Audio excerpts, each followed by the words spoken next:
Kristi Noem, and Gregory Bovino have brought their militarized CBP and ICE agents to the streets of Chicago to cause violence and chaos in this city. They need to stop inciting our city's residents. Since the beginning of this invasion, families have been snatched up off the streets or removed from their homes, zip-tied and detained for hours, including especially U.S. citizens and legal residents of our state. And in the words of CBP Chief Patrol Agent Greg Bovino, they're being chosen by how they look. Peaceful protesters have been hit with tear gas and shot with rubber bullets. Journalists simply reporting the facts on the ground have been targeted and arrested. U.S. citizens, including children, have been traumatized and detained. This escalation of violence is targeted and intentional and premeditated. The Trump administration is following a playbook: cause chaos, create fear and confusion, make it seem like peaceful protesters are a mob by firing gas pellets and tear gas canisters at them. Why? To create the pretext for invoking the Insurrection Act so that he can send military troops to our city. He wants to justify and normalize the presence of armed soldiers under his direct command. I want to take you through the steps that he's taken to follow the playbook and show how it is playing out real time here in Illinois. When I first heard reports of Trump's plan to send armed military troops into our streets, more than 100 elected officials, business leaders, clergy, law enforcement, educators, and community organizations gathered on August 25th to send an unequivocal message to Donald Trump. We don't want troops on the streets of Chicago. There was never an insurrection or an invasion on the ground that justified the deployment of the military to our American city.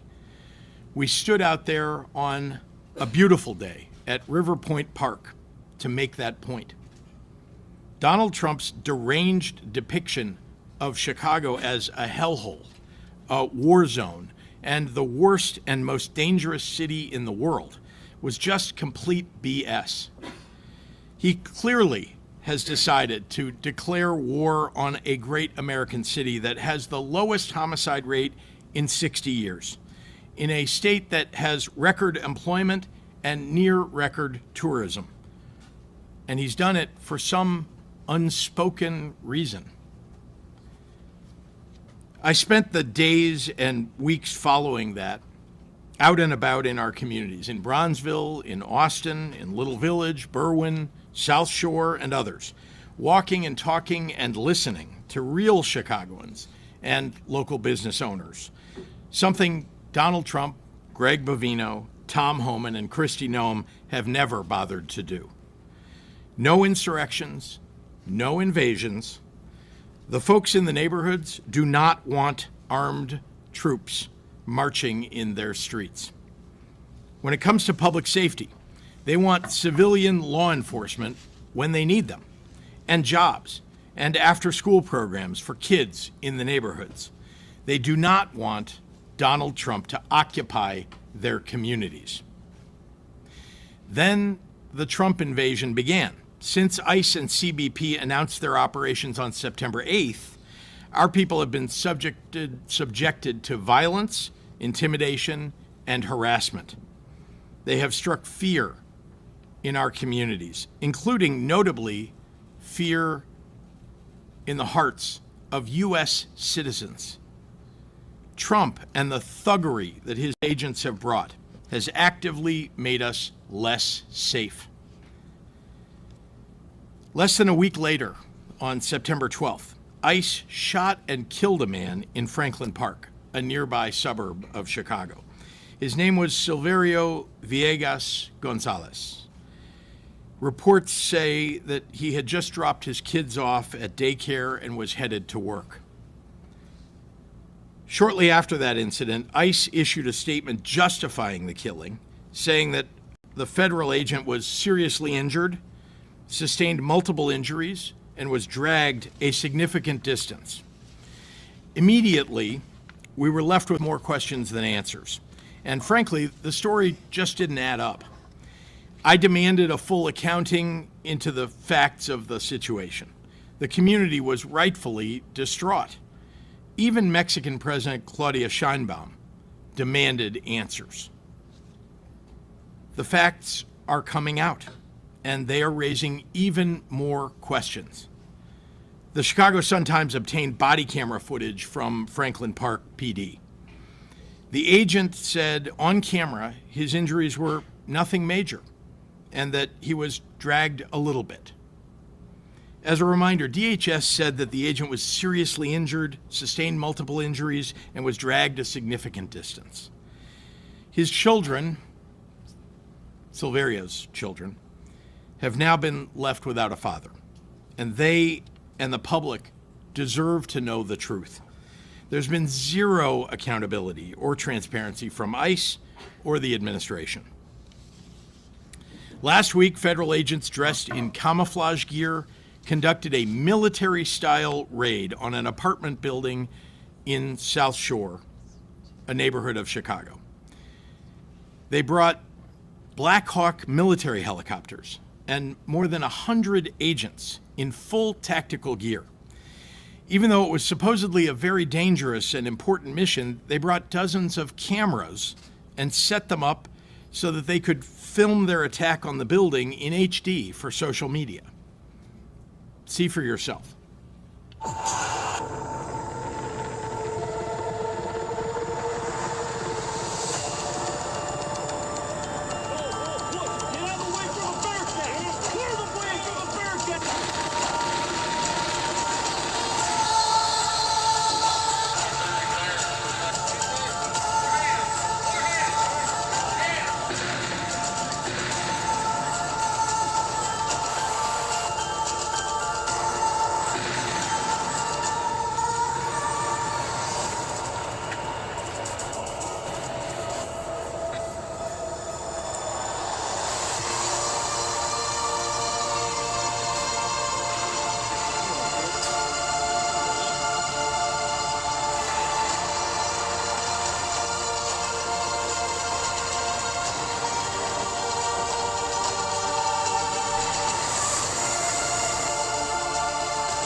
So even though they documented the raid, their propaganda video conveniently left out important facts.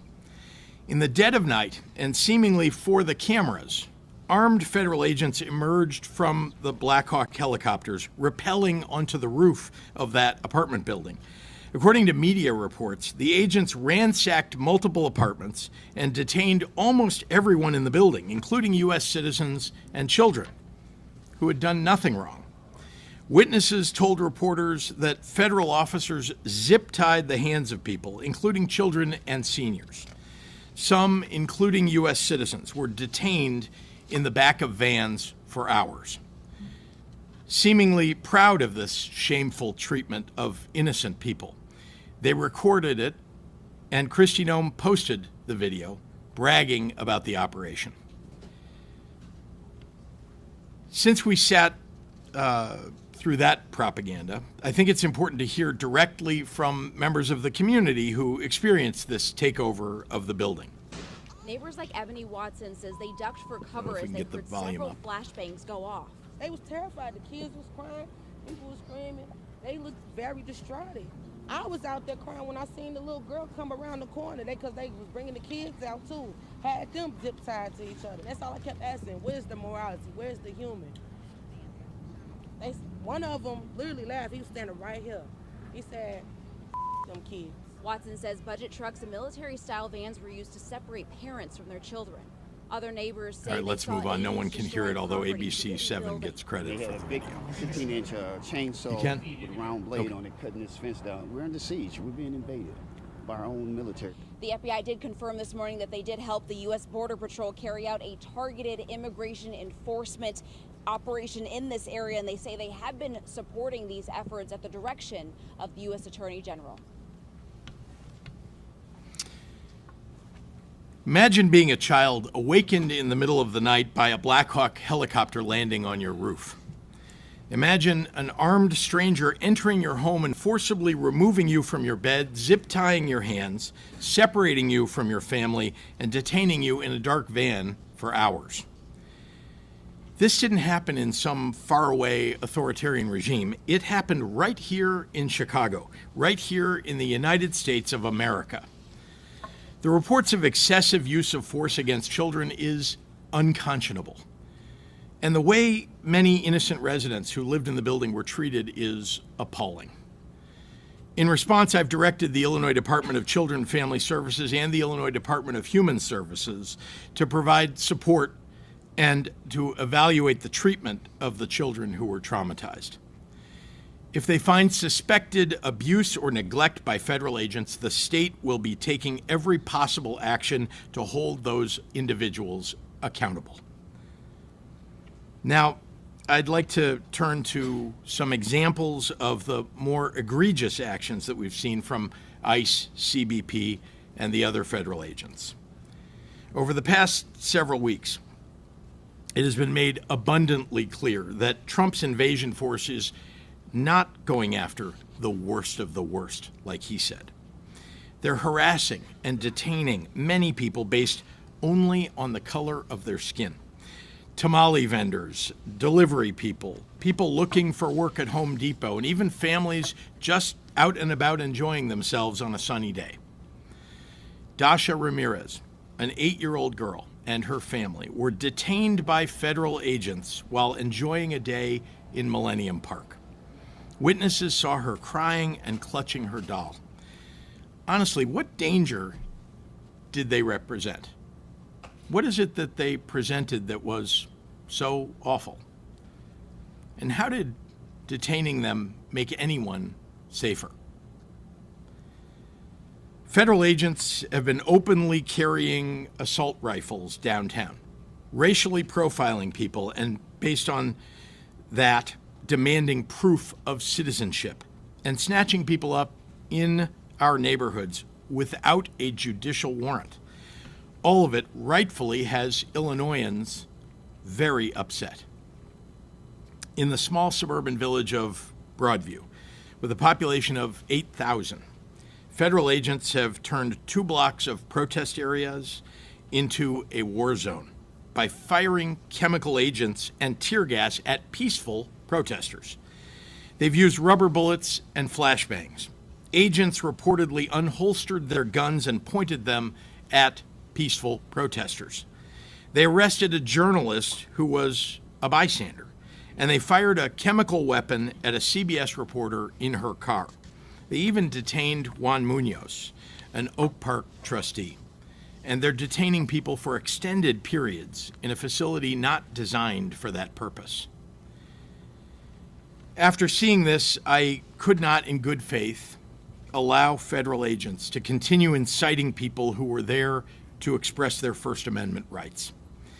At the request of the Broadview Police Department and with the help of the Cook County Sheriff's Office, we sent backup to ensure people could safely express their rights while also protecting nearby Broadview residents who have had ICE and CBP operating in their neighborhoods in an aggressive fashion and interfering with their daily lives.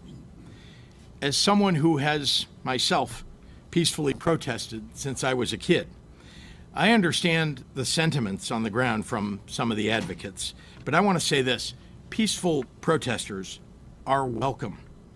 Federal agents who abuse their position to terrorize Illinoisans and incite violence are not welcome. They aren't receiving any orders from Trump to cease and desist their aggressive behavior. Remember, they answer only to Trump, not to the people of Illinois. In case there's any doubt about that, Noam, Bovino, and their agents have been escalating the situation outside the ICE facility and inhibiting the Broadview police from doing their jobs. At one point, state police asked CBP leaders for time to move the crowd to avoid any unnecessary confrontations. Rather than give state police time to protect the protesters and the ICE agents, Kristi Noem chose to drive her motorcade through the protesters to create clashes. Shortly after, Bovino came out to threaten mass arrests. These stories are only scratching the surface. While all of this happened, we got reports that tear gas was unnecessarily thrown by agents at people on a busy street in Logan Square, right near an elementary school and a grocery store. A Chicago alderman at a hospital asked masked officers some questions about someone that they detained, and she was arrested for it. Learn your laws. He has constitutional rights. No. He has constitutional rights. Do you have a sign? No. You need to leave. For him? Turn around. You're impeding. Turn around and leave. He is under. I'm going to arrest you if you do arrest. not leave. You are going to be placed under arrest. Turn around. Do you have a signed You need judicial to warrant leave. for him? Can somebody go in the hallway and get Do Lisa you for have me, a please? signed judicial warrant for him? Can somebody go in the hallway and get Lisa for me? This is an older Do you person who's have a being signed under arrest. judicial warrant I need for my him? other staffer who's in the hallway by registration to come here, please. You are hurting. Told you I am asking. I'm not. Can somebody touching get you. my I am staffer, asking. please? This is a hospital. Do you have a signed judicial warrant for him? I am asking. I am asking. I did not touch you. I told you to leave. I did not You're touch impeding. you. Now you're I under did not arrest for touch you. impeding. I did Thank not you. touch you. Where- I asked you if you had a Is signed Lisa still out there? judicial warrant for him. It is very simple. It is very simple. That man has constitutional rights. I We did do not not need touch a you. warrant. This is a public space. I am not trespassing. I am asking you. Do you have a signed judicial warrant? I am asking. Do you have a signed judicial warrant for him? It is a question, sir. Ma'am, You are we an do not need- agent. we do You are not a federal need- agent. We do not need a You are a warrant for federal somebody agent. I under am an arrest. elected official, and I'm asking. Do you have What a elected signed official? judicial warrant? I'm the alderman of this Can you ward. keep recording? I need a call. If arresting an elected official for peacefully asking questions isn't a demonstration of authoritarianism, then what is? I refuse to let Donald Trump, Kristi Noem, and Gregory Bovino continue on this march toward autocracy. Their plan all along has been to cause chaos, and then they can use that chaos to consolidate Donald Trump's power. They think they can fool us all into thinking that the way to get out of this crisis that they created is to give them free rein. Well, that plan will only work if we let it. The state of Illinois is going to use every lever at our disposal to resist this power grab and get Noem's thugs the hell out of Chicago. I'm not afraid. I am not afraid, and I won't back down. Now, before I turn the podium over, the court here has given U.S. Department of Justice 2 days to respond in writing to the state's TRO motion. They have to respond by midnight Wednesday night, and the next hearing will be on Thursday. And with that, I'd like to pass it over to our terrific Attorney General, Kwame Raoul.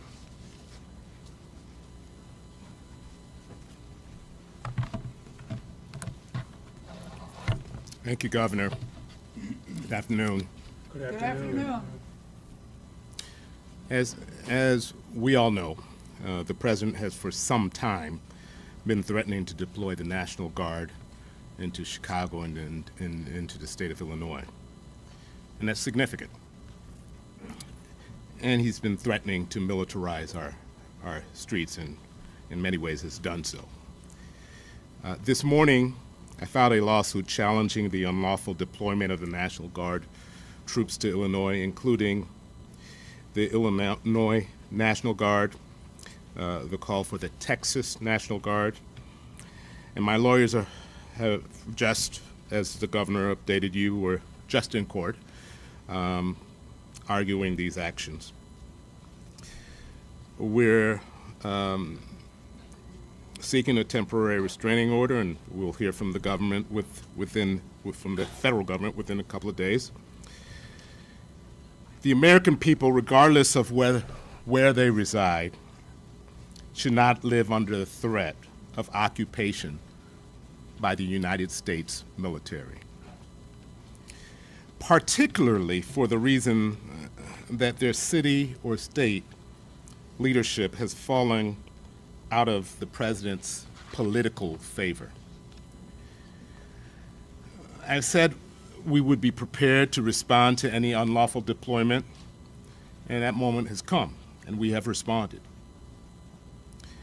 In the more than 40 lawsuits we have filed challenging the Trump administration's unlawful actions, we've explained that the executive branch has to follow the law.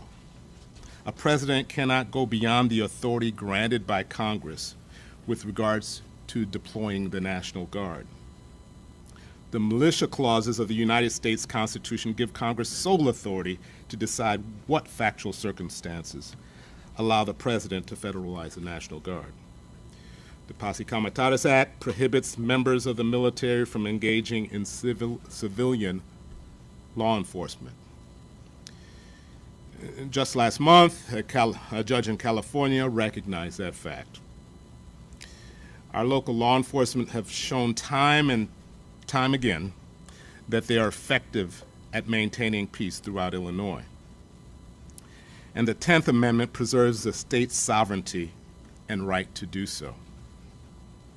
And there is no need or justification for a militarized response to anything going on in Chicago. It is unfair to National Guardsmen. It is unfair to local law enforcement. And it is certainly unfair to the law-abiding citizens of Illinois who do not want to be subject to military occupation. The only situations that are out of control are certain ICE and Customs Border Patrol officers who are engaged in shocking overreach in an attempt to create a crisis. In fact, President Trump's own statements over time demonstrate that this is not at all about an emergency. He said specifically that he wants to use American cities as military training grounds. He has threatened using a meme, Chicago about to find out why it's called the Department of War. He has disparaged and threatened to deploy in Chicago for weeks. This is not about an emergency. This is a political targeting utilizing our military. This is not about the federal government being unable to do their job through normal channels. This is about a president's unconstitutional desire to take the unprecedented action of militarizing American cities. But just this weekend, a judge in Oregon issued a temporary restraining order stopping the administration's similar actions in Oregon. As the judge said in the ruling, this is a nation of constitutional law, not martial law. Donald Trump's derogatory comments about the city of Chicago started even before he took office. Without any official communication with the state, Operation Midway Blitz began bringing federal immigration teams in unconstitutional detentions and raids that have caused mass panic and protest and injuries. And the shooting of a Franklin Park resident and father during an attempted warrantless vehicle stop by federal agents. Throughout the month of September, it is federal agents who have escalated tactics, with the head of the Customs and Border Patrol operations in Chicago threatening that ICE would bring a shit show to Broadview, which is what they have created. It was not until September 26 that a memo from DHS was sent to the Department of Defense requesting 100 troops to be sent to protect ICE facilities in Illinois, presumably in reference to Broadview. That memo was emailed to a member of the Illinois National Guard on September 29, requesting troops to integrate with federal law enforcement operations. The state received no further communication until the morning of October 4th, a Saturday. At that time, Adjutant General Rodney Boyd received a call from the U.S. military asking him to start the process of calling up 300 members of the Illinois National Guard. It was followed by a memo stating that the President has directed the mobilization of at least 300 members of the Illinois National Guard to protect the federal personnel, functions, and property in Illinois, with no further specifics. The memo explicitly stated that if the state did not agree to the request within 2 hours, the Secretary of the Department of Defense would federalize and deploy as many National Guard troops as he wants. Because there is no public safety need or other emergency requiring the National Guard intervention, Illinois again declined to voluntarily call up troops that we don't need or want. Saturday night, General Boyd received a memo purporting to call the Illinois National Guard into federal service under Section 12406 of the U.S. Code, even over the objection of the governor. The stated reason for the order is to protect ICE and other U.S. government personnel and federal property. They provided no information about threat assessments or planned operations that were referenced in the memo. I'm here to say that the President's actions are illegal. The President has failed to establish that any of the legal prerequisites exist for his efforts to mobilize the National Guard's troops here. No president can flout the Constitution. I've said we will not hesitate to fight any unlawful deployment, and I want to make sure to make clear that our prayer for relief includes barring the threatened deployment of the National Guard from the state of Texas or anywhere else. Last night, we became aware of an undated memo from Secretary Hexas to Adjutant General of Texas, federalizing the Texas National Guard for service in Illinois, Oregon, and other locations. The deployment of the military to Illinois is unlawful and unconstitutional, no matter where these forces come from.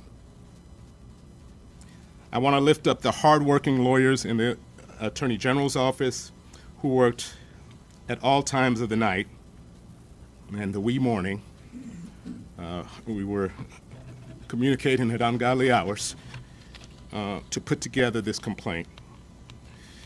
As we speak, the team is just coming from arguing for a temporary restraining order. These same lawyers and others on my staff, as well as on the governor's staff and the city corporation council staff, toiled over the past year responding to numerous threats, and our lawyers have, as you know, filed over 40 lawsuits. These lawyers are the true American heroes. Collectively, we will continue to fight on behalf of the citizens of Illinois and the American people at large. With that, I'd like to pass it on to our mayor.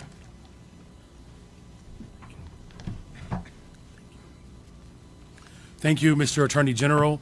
Thank you to the governor. Good afternoon, everyone. Good afternoon. I'm grateful for all of the elected leaders that are here, our congressional delegation, as well as our Cook County Board President, which you'll hear from shortly.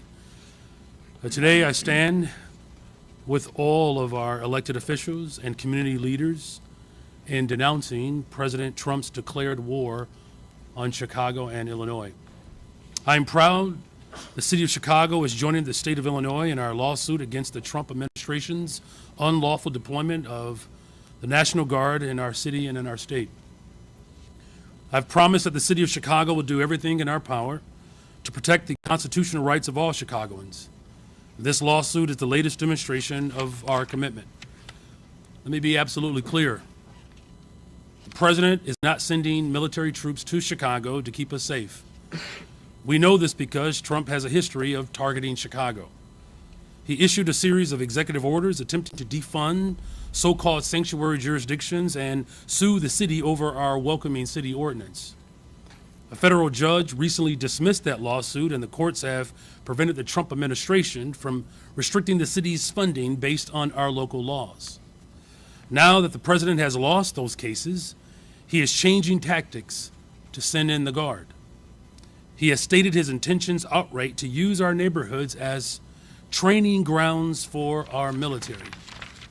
He told them that they are, and they must be, prioritized in order to, in his words, defending the homeland against the invasion from within in American cities run by, quote, radical left Democrats, specifically including the city of Chicago.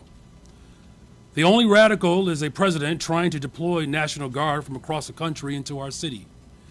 We do not need or want the National Guard to police our streets. We want to continue our holistic strategies and partnerships that have led to the safest summer in the city of Chicago in 60 years. Not only will a National Guard deployment make our communities less safe, but it will also have a chilling effect on economic activity in Chicago, as we have seen in other jurisdictions where the president deployed the Guard. And furthermore, deployment of the National Guard will impose costs on CPD and other city departments who will have to respond to protest activity and any issues that may arise from the deployment. This is wrong, full stop. With today's litigation, we send a message to the president. Chicago will not be used as a political prop. Chicago will not be intimidated, and we will not be silent. And to our residents, know that we are fighting for you and using every legal avenue to protect your rights, dignity, and your humanity. And lastly, I want to be clear. When we talk about protecting our democracy, we are not just speaking about the right to vote every couple of years. We are speaking about something much deeper and much more profound.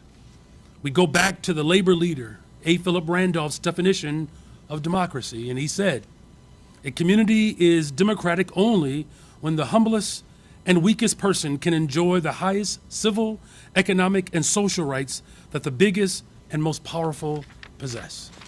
And that means that whether you are a billionaire or a thousandaire or a hundredaire, you deserve the exact same rights.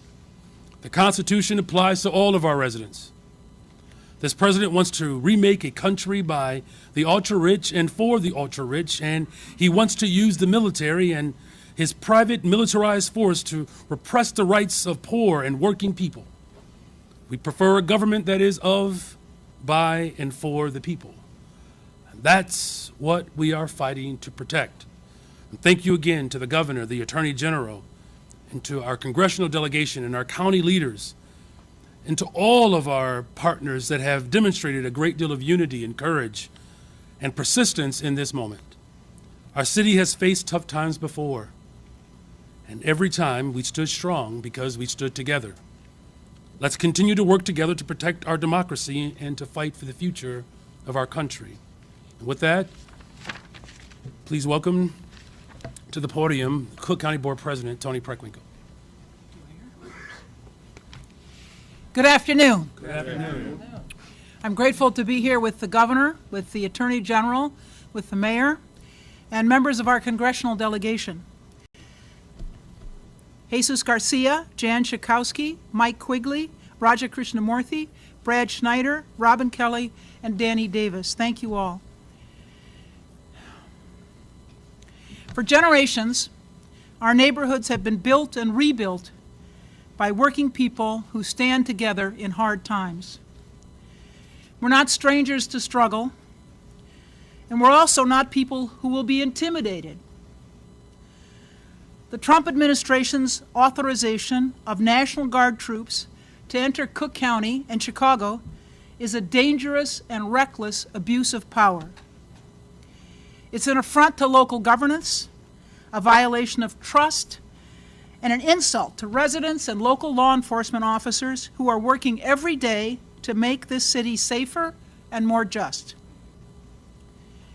Slamming human beings to the ground, dragging them in the street, This is not immigration enforcement. It's intimidation. It's fear tactics. It's an illegal abuse of power dressed up as law and order. The truth is that our local leaders, our local police, our community organizations, and our residents have been working for years to reimagine what safety means. It's about building trust, investing in prevention, and healing the wounds that have festered far too long. We're working to replace fear with fairness. And this administration would rather send troops than send real help. We know what this looks like. Deploying the National Guard to Chicago sends a chilling message. It tells us that standing up to the Trump administration is something to be crushed, not heard. That local voices do not matter. The federal government decides to flex its power. This is not democracy. It's authoritarianism, plain and simple. I stand with Governor Pritzker, Attorney General Raoul, Mayor Johnson, and every local leader who rejects this federal overreach. Cook County will continue to stand firm in defense of our residents and our democratic values. Cook County will be filing an amicus brief in full support of the state of Illinois' lawsuit to block the Trump administration from deploying federalized National Guard troops in our communities. The federal government has been extremely clear that they're taking this action not to assist Illinois and local officials, but to use Chicago as a training ground for the military to fight what they dub the war from within. This is direct punishment of state and local governments' exercise of their sovereign right to enact constitutional laws and ordinances. We believe in accountability. We believe in community solutions. And we believe that local problems are best solved by local people. We are a proud, diverse, and resilient county. We fought for decades to build a government rooted in equity and inclusion. And we will not allow our efforts to be undermined by a federal government that chooses confrontation over collaboration. And now I'd like to bring to the podium Congressperson Jesus Garcia.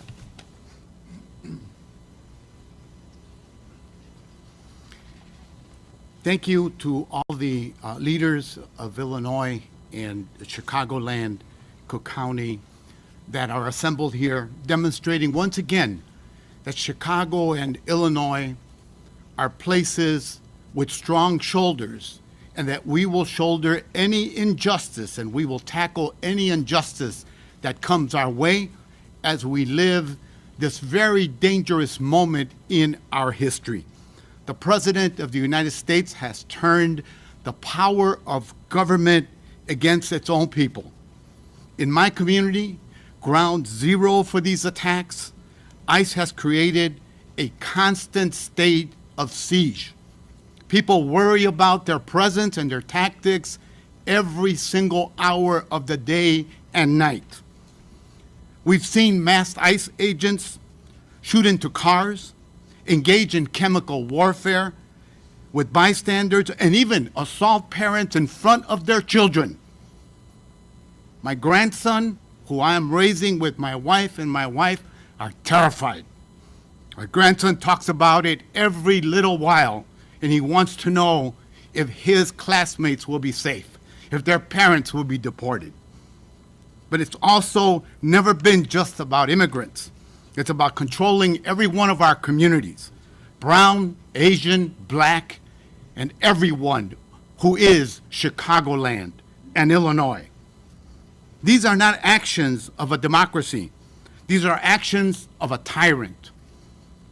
I took an oath when I became a citizen 46 years ago, and again when I was sworn in as a member of the United States Congress, and my loyalty is sworn to the U.S. Constitution, and only that.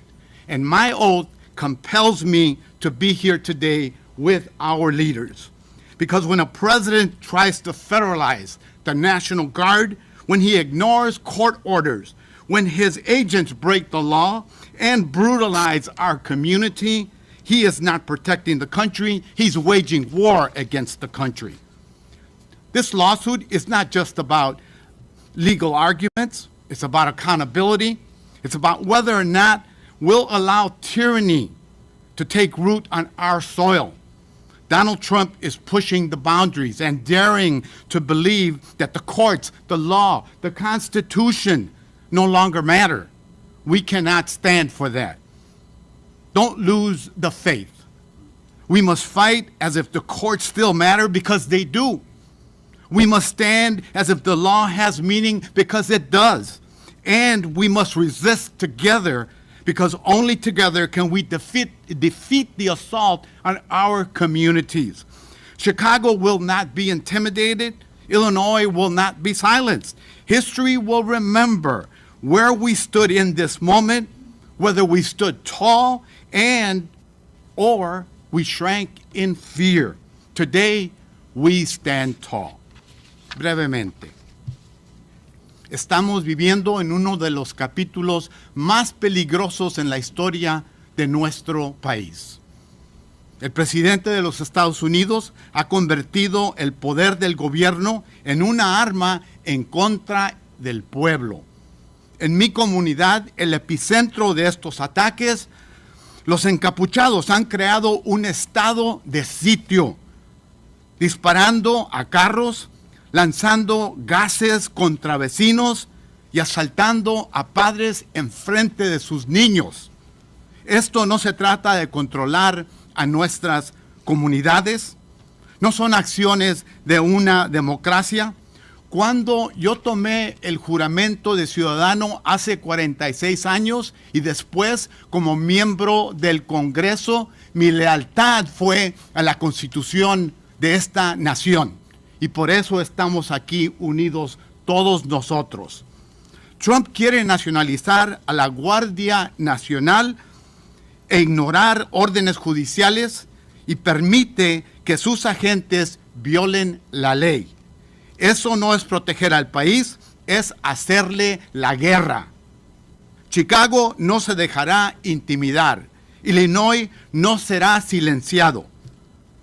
Hoy nos paramos firmes, declaramos que el intento de ser dictador no ganará, que la democracia no morirá bajo nuestra mirada y que el poder del pueblo superará el poder de cualquier presidente. Muchas gracias. Thank you. Happy to take questions from members of the media. Tina.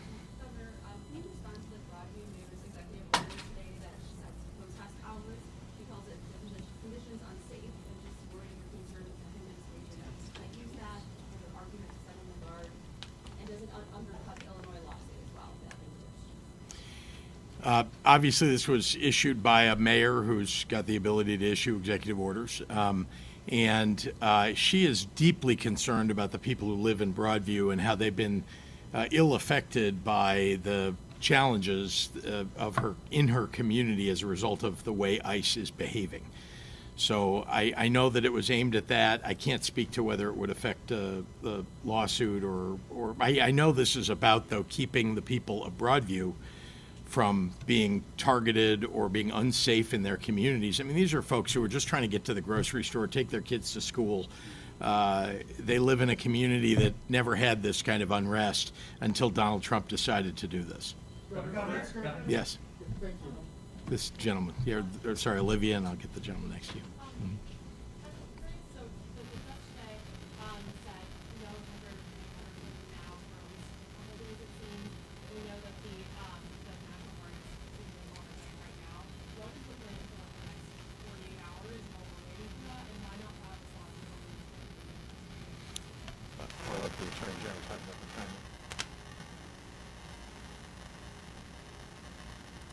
As I said, and I apologize, Olivia, I did get your message.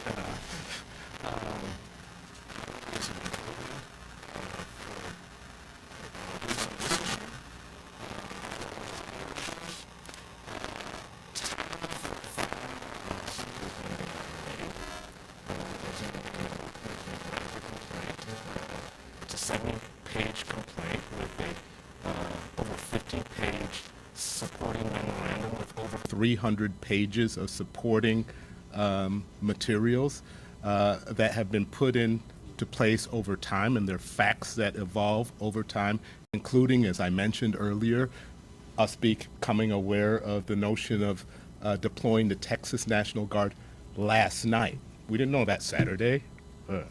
We didn't know that Sunday morning. And so facts evolve, and so we file a lawsuit not in a rush to just say that we're responding, but we work hard to make sure it's right. It's right by the law, it's right by the facts, and we file it when it's ready.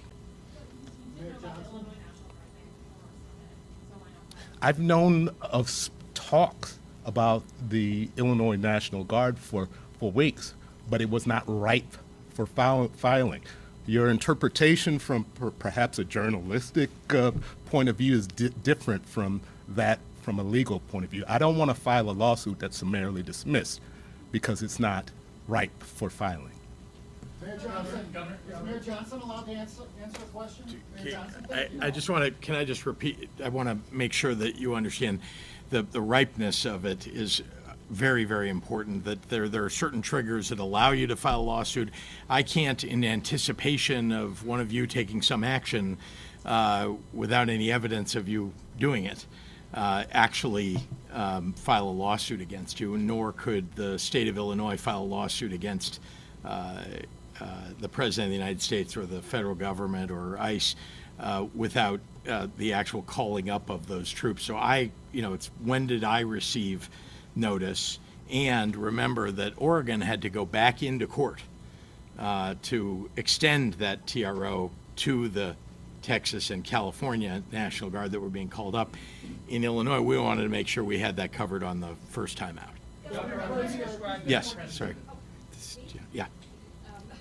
So obviously ISP has been out there. Do you expect that ISP presence will continue? Do you expect, if the National Guard does go to Broadview, does begin assisting ICE, that local law enforcement will pull back farther? What do you see the role of local law enforcement if the National Guard? The role of local law enforcement to protect the people who are protesting and their First Amendment rights, the people of Broadview that we've been called up by the Broadview police. So that's their role, is to back up local police and make sure that the people in that area are kept safe. That doesn't change because there are federalized Illinois National Guard. They're under the orders of the President of the United States, and the Illinois State Police is under the control of the state government and of me. Jacob. I've heard you describe, excuse me for 1 second, sir. I've heard you describe today the presence of the federal law enforcement here as illegal and unconstitutional. You have said it's a pretext for the invocation of the Insurrection Act. You have said you'll use all authorities at your disposal as the governor of the state to push back on this. And I just heard you talk about your control of the state police here. Beyond legal challenges, what does that push back against the potential invocation of the Insurrection Act look like? Would you order the state police to arrest or detain federal officials or stand in the way of federal law? No, we follow the law in Illinois. We follow the law. Unlike Donald Trump, we follow the law. We have made sure that, again, under state law, that we've provided funding for programs so that people know their rights, so that they can protect themselves. That's first and foremost. We've made sure that we've pleaded with the public to take action by using their phones to videotape anything and everything that they see. We want to make sure that that's recorded. It's why we were able to even show some video here today. And again, beyond going to court, we have encouraged people to shop at small businesses, to help out your neighbors. We provided support for those children who've been traumatized and for their families by those attacks. But it is the courts, in the end, that are going to have to rule on whether or not Donald Trump has the ability to call up National Guard from another state or from our state. The job of our state police, the mission that they've been given, is to keep the people who are in Broadview and who are protesting safe from ICE, who have been firing gas pellets at people when they've been peacefully protesting. Does it mean to keep them safe? Does it mean to physically stop ICE agents from doing those types of activities? again, we follow the law. There are federal agents following what their orders are. We have our state police following my orders and the orders of the director of the state police. Shia. I have a little bit of a broader question. Can you tell me whether the government shutdown and the debate about health care for undocumented immigrants is somehow helping escalate this war on immigration? Is it all connected or not? No. The only connection that you could ever find in that regard is that Donald Trump likes to go after Democrats, political opponents. You know, he's called the Democratic Party a leftist. His organization, his White House has called the Democratic Party a terrorist organization. He is attacking anybody that's opposed to him. So that's the only connection I can find. Otherwise, the reality is that he's just going after everybody that he views as standing in his way of imposing his authoritarian rule. Is your rhetoric causing... Taman. Governor, can I ask a question? Invasion rhetoric, your Civil War rhetoric, causing the the violence? superintendent said today that he doesn't have the power to arrest federal agents. So how can you enforce the executive order from this morning? The executive orders are about ensuring that we are protecting the people of Chicago and defending our democracy. I've given very direct instructions to ensure that all of our sister agencies and our city departments are doing just that, upholding the local ordinances and, again, protecting and defending the rights of every single resident. You know, as far as, you know, being able to enforce the measures that we have put forward, one, we're going to use every single tool that's available to us, and as I've stated before, you just heard the governor express it as well, this battle is going to take place in the courts and in our communities. Here's what's most important here, is that the people in this city, in this state, and throughout the county, is that we're all united around protecting the fundamental right to be able to have a democracy. And that's going to simply mean that we're going to have to organize on the ground. This is not just simply about a battle between authority. This is about making sure that the 700 people who showed up on the north side of Chicago to organize, to build the resistance, that's a clear example of how the organizing on the ground plays an incredible role in defending people. It's going to take everything: litigation, executive orders, legislation, and I believe most importantly, the people of this city and county and the state and throughout the country pushing back against tyranny. Thank you there. Is calling for a civil war causing violence? Is your civil war language and calling? We've seen federal officers assault journalists and residents for just yelling at officers who are exercising their First Amendment right. How do you expect to maintain law and order and protect citizens who are actively exercising that First Amendment right if something is not protected? Yeah, let me be clear. Every instance that you're talking about is something that was incited by a federal agent. Everything you're talking about. So just to remind everybody, this is the pretext. They are creating an environment in which they're inciting people to do something more than just peacefully protest. When you're firing at people who are doing nothing more than yelling their First Amendment rights, right, saying what they believe, or holding signs, that's inciting people. So we're trying to make sure that we're standing between ICE officials, CBP, let's not forget them, officials, and the peaceful protesters, so that ICE and CBP are not firing at them, and that we're doing our best to protect them. That's what we can do. Now, we will record everything. We are trying to record as many things as we can, make sure there is video and testimony to what these federal agents are doing. And the federal government, normally, there are inspectors general, there are investigators that will investigate a circumstance of a federal agent breaking the law. If that doesn't take place, and we have evidence to back up if they do, but we are doing those, and again, I gave you the example of DCFS and the Department of Human Services doing their job to look at those records and to talk to the people who have been affected. There are also private attorneys, I want to add, who are going after this, because there is also private right of action for people. So in addition to the work that the Attorney General is doing, there are organizations like the ACLU who are filing lawsuits against the folks at CBP and ICE. I just want to say one other thing about CBP because I don't think people are paying attention to this fact. CBP is only allowed to operate within a certain number of miles of the border. Well, they have declared that the border is at the shores of Lake Michigan. That is why they're allowed to operate now, or at least why they're being told they're allowed to operate in the city of Chicago. That doesn't seem right to me. The border, as far as I know, first of all, if you go all the way across Lake Michigan, you'll find a border, but also, you know, more than 1,000 miles away from here is the border on the south of the state of Governor Pritzker, the people of Illinois want to Governor, know why wanted it's to ask okay you, to use the in court National today, Guard the Trump attorney said that he confirmed that Texas troops are on their way and that they're going to perform duties starting as early as tomorrow. Any response to that, Texas troops being on their way, according to the Trump attorney? Well, first, they should stay the hell out of Illinois. I've been very clear about that. We do not need troops from some other place being sent into the state of Illinois, or any troops, to be honest with you. Although I have to say, I have great affection for the Illinois National Guard. They do excellent work. They are trained to protect not only the state of Illinois, but the United States. And they are sent abroad to do that. They are trained as soldiers.